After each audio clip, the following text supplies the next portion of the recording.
की तुम्हाला केंद्र सरकारकडे कायदा बदल करून घेणं हे त्यांच्या अखत्यारीतली गोष्ट आहे, की राज्य सरकारच्या अखत्यारीतली गोष्ट राहत नाही. माझा मुद्दा असा आहे, टीईटी का आलं आता? बाकी सगळ्या परीक्षा घेतल्या, नेमणुका झाल्या, त्यानुसार प्रमोशन देतात, त्या परीक्षेवर आता काहीच विश्वास नाही का? टीईटी करण्यामागचा हेतू सांगा मला. मला तेवढंच विचारायचंय सर तुम्हाला. तुम्ही अहो, टीईटीचा हेतू ऐका, सांगा कशासाठी? ऐका. आणि एकाला 5 वर्षानंतर ज्याला एक सेकंड सवलत आणि बाकीच्याला कंपल्सरी, हे रद्दच होणं गरजेचं आहे ना सर? रद्द झालं पाहिजे असं तुम्हाला वाटतंय, मलाही वाटतंय, लक्षात घ्या. पण ते रद्द होण्यासाठी जे आपल्याकडून प्रयोग आता व्हायला पाहिजेत. आज समजा काही ठिकाणी मला वाटतंय मोर्चे वगैरे झालेले आहेत. ताकद वाढवली पाहिजे, ताकद वाढवली पाहिजे. राज्य सरकारवर दबाव आणला पाहिजे. राज्य सरकारनं त्याची पुनर्याचिका केंद्र म्हणजे सुप्रीमला दाखल केली पाहिजे. तर त्याच्यावर पुढे काय घडलं तर घडेल, नाहीतर राज्य सरकारला सुद्धा तसा हिता अधिकार सुप्रीम कोर्टाचे निर्णय बदलायचा नाही, असं सुतोवाच मगाशी त्या मान्यवर साहेबांनी केलं. आपल्या काय बोलणार तुम्ही? आरक्षणाचा नाही, पण मला एखादी गोष्ट घ्या, टीईटी घ्या असा कुणाचा अर्ज होता सुप्रीम कोर्टाला? आणि सुप्रीम कोर्टाला हे सुचवलं कोणी तुमच्या अनुभवानुसार? नाही, आता हे कसं आहे, आपल्यातलंच कुणीतरी एखादा असा घटक असतो की तुमचं चाललेलं मला बरं वाटत नाही. आता साहेबांनी काय सांगितलं, प्रश्न जिथं निर्माण झाला तिथं तो सुटणार. त्यामुळे प्रश्न आपण निर्माण केलाय ना आपल्या पेशातल्या माणसाने, आपणच सोडवायचा आहे.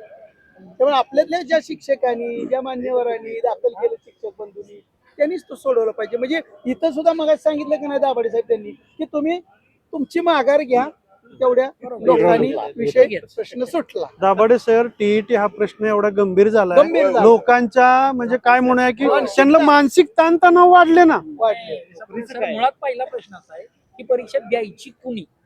द्यायची कोणी, तर का द्यायची याचा इतिहास नाही ना. नाही, 2012 नंतर जे झालेले आहेत, 12-13 नंतर, त्यांनी आता देण्याचा त्यांचा विषय नाही, लक्षात घ्या. पण तरी सुद्धा शासनाच्या GR मध्ये एक अशी तरतूद केली की ज्यांच्या सेवेला 5 वर्ष राहिल्यात त्यांनी देऊ नये, पण त्याच्या अगोदरच्यांनी द्यावी. मग 12 साली लागलेला माणूस हा 5 वर्षापेक्षा त्याची सेवा कमी आहे का तर ज्यादा आहे, मग त्याला द्यावी लागणार असा त्याचा सरळ अर्थ होतोय. आज तरी उदाहरण माझं, मी 2012 लागलो, मी परीक्षा द्यायची का? तुमचं वय आता सेवा 5 वर्षापेक्षा ज्यादा आहे म्हणजे तुम्ही द्यावी हीच अपेक्षा आहे. नाही, मला काय म्हणायचंय, मी द्यायची तर मग ही पात्रता परीक्षा फक्त डीएड साठी आहे का बीएड स्किल साठी? पहिली ते 8वी. माझी नेमणूक कुठे आहे हे मला कसं कळणार? नाही, तुमची नेमणूक कुठे आहे हे तुम्हाला काय, एक तर तुमच्या ऑर्डरवर नमूद केलं पाहिजे. आता 2010 नंतरच्या ऑर्डरवर RTE नुसार 1 एप्रिल 2010 जो RTE कायदा लागू झाला त्यानुसार 1ली ते 8वीच्या ज्या नेमणुका दिल्या त्या नेमणुकामध्ये तुमचा वर्ग कोणता नमूद केलेला हे तुम्ही समजून घेतलं पाहिजे. आणि जर तुम्ही 10 पूर्वी लागलेला असाल तर तुम्हाला आता मिळणार स्केल जर बीएड असेल, तुमची नेमणूक 9वी 10वीच्या वर्गावर असेल किंवा मी म्हणतो 7वी 8वीलाही असेल, पण तुम्ही 10 पूर्वी आहे ना, मग तुम्हाला काय अडचण नाही काय द्यायची?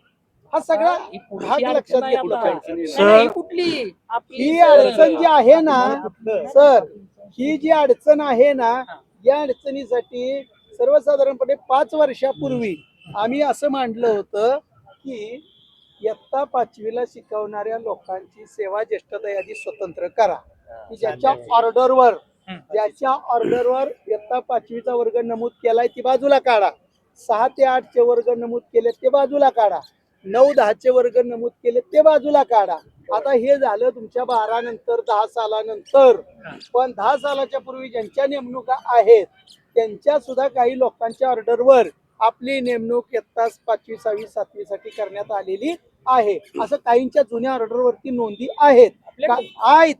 काही लोकांच्या ऑर्डरवरती अशा नोंदी नसल्या तरी त्यांचा त्या काळामध्ये 20 रुपयाचा बॉन्ड संबंधित संस्थांनी घेतलेला आहे. मला आता त्या बॉन्डवर असं म्हटल्यानंतर इथं अशी चर्चा झाली शिक्षण विभागाकडं की हा बॉन्ड संस्था चालकांनी जबरदस्तीने घेतलेला असू शकतो, हे असं आपण म्हणू शकतो. त्यांच्यावर समजा नोंदच नाही, मग ही माणसं कुठे धरायची, तर त्याचं स्केल पाहून त्याला त्या कॅटेगरीत टाकला पाहिजे. जाधव सर, मुख्याध्यापक संघाचे अध्यक्ष आहात.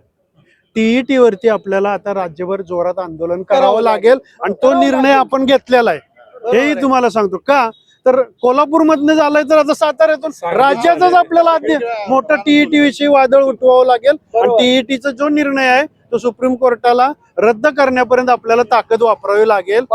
12 साली लागलेल्या माणसाला जर तुम्ही म्हटला की त्याला आता टीईटी लागू आहे का, तर शासनाचा असणारा GR सुद्धा आपल्याला आज अपूर्ण पडतोय. बरोबर आहे. त्यामुळे त्यांनी स्पष्ट त्याच्यामध्ये नमूद केलं पाहिजे की 2012 सालानंतर लागलेल्यांना टीईटी नाही असं तरी नमूद केलं पाहिजे. बरोबर. किंवा 1 तर 5 वर्षापेक्षा ज्यांची सेवा कमी राहिली त्यांना नाही, बाकी सर्वांना लागू आहे. हा कुठेतरी स्पष्ट आदेश असला पाहिजे. अगदी अगदी तसे संदिग्ध आदेश असल्यामुळं लोक मग कोर्टाच्या भूमिका स्वीकारतात.